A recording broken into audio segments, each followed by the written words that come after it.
একদমই কোনো প্ল্যান ছিল না। সে হুট করেই টিকিট কেটে ফেলেছে যে সার্কাস দেখতে যাবে। আর যে তারিখে হবে সার্কাসের অনুষ্ঠান সেই তারিখে প্রচণ্ড ঝড় বৃষ্টি। সেটা আর বলে বোঝানো যাচ্ছে না। গাড়ি চালাচ্ছে আর সেটা তো দেখাই যাচ্ছে যে কী পরিমাণে বৃষ্টি চলছিল। তারপরে কিছুই করার নেই, যে টিকিট কেটে ফেলেছে, এখন শুধু শুধু না গেলে টিকিটটা বাতিল হবে। আমাদের এখানে যেহেতু আগের থেকে আমরা চেক করি যে কোন দিন বৃষ্টি হবে, সেটা আমরা আগে থেকে জানি। তো সেজন্য আমি যখনই দেখেছি যে এই দিন বৃষ্টি ছিল, আমি প্রথম থেকেই না করছি যে না, আমি যাব না। এই বৃষ্টির মাঝে, এত পরিমাণ বৃষ্টির মাঝে কোনো দরকার নেই যাওয়ার। কিন্তু এখন সে টিকিট কেটেছে, এখন কিছু করার নেই, এখন যেতেই হবে। তো আমি একদমই প্রস্তুত না যাওয়ার জন্য। সেজন্য যেতে যেতে খুবই লেট হয়ে গেছে, কারণ আমি বারবারই বলছিলাম যে না, আমি বৃষ্টির মাঝে যাব না।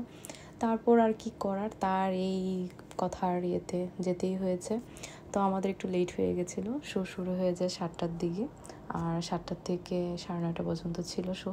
কারণ সাধারণ বৃষ্টি হলে একটা কথা ছিল, এত ঝুম পরিমাণ বৃষ্টি সেটা তোমরা দেখতেই পেয়েছো সামনে। তো সেজন্য আর কিছু করার নেই। কিন্তু পরে যখন শোটা শুরু হয়ে গেছে তখন আর বৃষ্টির কথা একদমই মনে ছিল না। যখন প্রথম আমেরিকাতে আসি তখন আমি আরেকবার দেখেছিলাম এরকম সার্কাসগুলো। সেটা অন্য একটা জায়গা ছিল, আমাদের বাসা থেকে অনেকটা দূরে। আর এই সার্কাসের অনুষ্ঠানটা যেখানে করা হয়েছিল সেটা আমাদের বাসা থেকে খুবই কাছে। আর সেজন্যই সে এইটার টিকিট নিয়ে নিয়েছিল। আর সেটা বলিও নি আমাকে, প্রথম ভেবেছিল যে সারপ্রাইজ দিলাম পরে বলবো ওকে।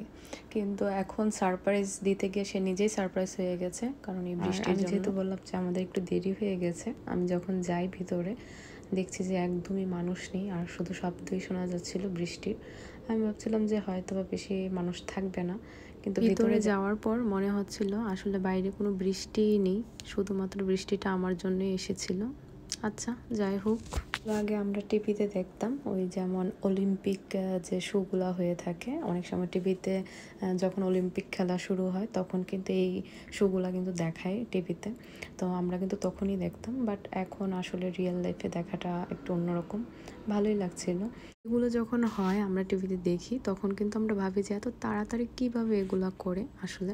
তো এগুলো ওদের আগের থেকে সেট আপ করা থাকে, কোনটার পর কোন অনুষ্ঠানটা ওরা আবার শুরু করবে।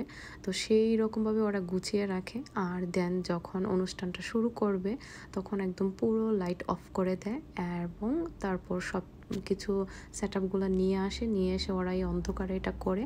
আর সেই অন্ধকার সময়টাতে সবাইকে বিভিন্ন ধরনের খাবার দেওয়ার জন্য ট্রাই করে। পর হচ্ছে বিভিন্ন খেলনা নিয়ে আসে বাচ্চাদের জন্য, যে কেউ কিছু কিনবে কিনা।